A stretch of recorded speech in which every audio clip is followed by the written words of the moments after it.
Think about this. A man gets to drive a truck, but a woman doesn't. Now you may ask yourself, how is that fair? Well, that's just it. It isn't fair. One reason that women wanted equal rights is because it was fair and right that those who must obey the laws should have a voice in making them, and that those who must pay taxes should have a vote as to the size of the tax and the way it shall be spent. People tried fighting them and telling women why they couldn't vote and why they were unable to vote. However, this didn't stop the women from acting. On August 26, 1920, the 19th Amendment was finally ratified and women were finally able to vote after 100 years of fighting. In their 100 years of fighting, they headed up meetings and movements across the cities, across the towns, to make it known that they were all fighting for equal rights for men and women. Some said that they were never going to do it and they were never going to make an impact on society.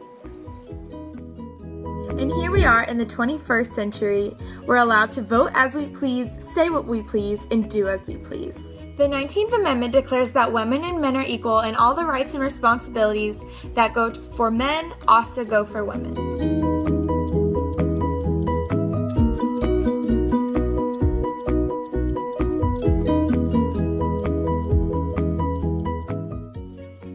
Susan B. Anthony was born on February 15, 1820.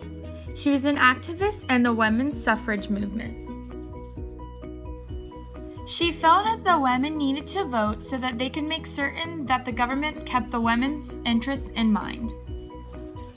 Alice Paul was born in 1885, and she was the leader of the most militant wing of the women's suffrage movement.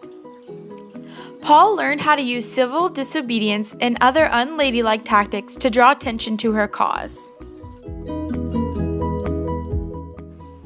With Anthony and Paul teaming up together, they seemed to be unstoppable.